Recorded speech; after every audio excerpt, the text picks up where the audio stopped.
Assalamualaikum warahmatullahi wabarakatuh. Perkenalkan, nama saya Zahra Putri Zakia. Perkenalkan, nama saya Fajar Sidik. Perkenalkan, nama saya Nabila Febrianti. Perkenalkan, nama saya Salma Nabila. Perkenalkan, saya Sari Pidayatullah. Perkenalkan, nama saya Tasya Putri Zalfa. Kali ini kita membahas tema Hakikat Instrumentasi dan praksis demokrasi Di Indonesia dengan judul Revisi Undang-Undang Militer dan Implikasinya Terhadap Demokrasi di Indonesia. Hore, hore, hore.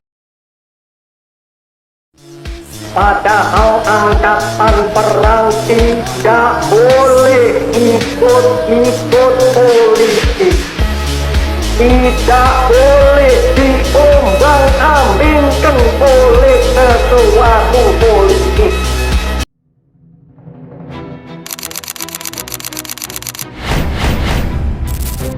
Baik teman-teman, sejak era reformasi 1998, Indonesia telah melakukan berbagai langkah untuk membatasi keterlibatan militer di dalam pemerintahan dan juga politik.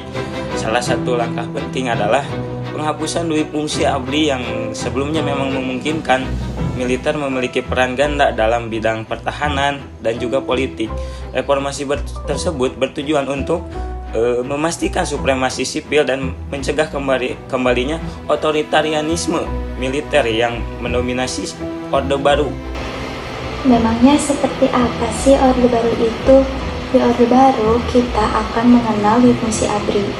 ABRI adalah singkatan dari Angkatan Bersenjata Republik Indonesia yang sejak Oktober 1971 berganti nama menjadi TNI. Jadi, apa itu dui fungsi ABRI? Dui fungsi ABRI adalah militer yang mempunyai dua tugas. Yang pertama adalah menjaga keamanan dan ketertiban negara, dan yang kedua adalah memegang kekuasaan dan mengatur negara. Mengapa ya dihapuskan? Karena dampak dari dui fungsi ABRI adalah berkurangnya jatah warga sipil di bidang pemerintahan karena banyaknya anggota ABRI yang mendominasi pemerintahan. Selain itu, banyaknya kasus korupsi, kolusi, nepotisme, penggunaan demokrasi, pelanggaran HAM, dan tidak adanya kontrol sipil atas militer. Siapa yang berani menghapuskan? Tentu saja Bapak Presiden RI yang keempat, yaitu Bapak Abdurrahman Wahid atau yang sering kita kenal dengan Bapak Gus Dur. Beliau menghapuskan fungsi ABRI dengan cara mereformasikan TNI sehingga militer tidak lagi memiliki peran sosial politik dan dilarang terlibat dalam politik praksis maupun menduduki jabatan sipil. Masa sekarang reformasi TNI. Apa kaitannya di masa sekarang Dewan Perwakilan Rakyat DPR resmi mengesahkan rancangan Undang-Undang Tentara Nasional Indonesia? RUU TNI menjadi undang-undang pengesahan itu dilakukan dalam sidang paripurna yang digelar pada Kamis 20 Maret 2025. Ratusan pengunjuk rasa bahkan masih menggelar demonstrasi di depan gedung DPR untuk menolak pengesahan RUU TNI. Mengapa RUU TNI ditolak oleh masyarakat? Dalam RUU TNI terbaru, pasal yang direvisi adalah pasal 3, pasal 7, pasal 47, dan pasal 53. Sejumlah poin penting revisi UU TNI antara lain semakin luasnya kementerian lembaga yang diisi oleh prajurit TNI aktif, hingga penambahan tugas operasi militer. Selain itu, banyaknya ketakutan masyarakat terhadap RUU TNI karena seperti kembali ke Orde Baru. implikasi positif RUU TNI terbagi menjadi beberapa bagian. Yang pertama ada penguatan peran militer dalam stabilitas nasional dalam kondisi darurat atau konflik. Keterlibatan aktif TNI dalam jabatan sipil bisa mempercepat penanganan krisis, menjaga stabilitas politik, dan mencegah kekacauan sosial. Dan yang kedua, efisiensi pemerintahan, kedisiplinan, dan struktur komando militer dapat meningkatkan kinerja lembaga-lembaga tertentu, terutama dalam bidang pertahanan logistik atau penanggulangan bencana. Dan yang ketiga, peningkatan partisipasi TNI dalam pembangunan nasional dengan membuka ruang legal untuk jabatan sipil. Anggota TNI yang kompeten bisa berkontribusi langsung dalam pembangunan tanpa harus melepas status militernya. Dan yang keempat, ketahanan demokrasi terhadap ancaman non-militer. Di era ancaman siber, terorisme, dan konflik hibrida, keterlibatan militer dalam sistem sipil bisa dianggap strategis untuk melindungi demokrasi dan gangguan eksternal. Yang selanjutnya ada implikasi RUU TNI terhadap demokrasi di Indonesia pada aspek negatif atau yang merugikan. Yang pertama ada melemahkan supremasi sipil. Salah satu prinsip utama demokrasi adalah supremasi sipil, yaitu bahwa pemerintahan seharusnya dikendalikan oleh otoritas sipil, seperti pejabat yang dipilih secara demokratis oleh rakyat dan bukan dikendalikan oleh militer.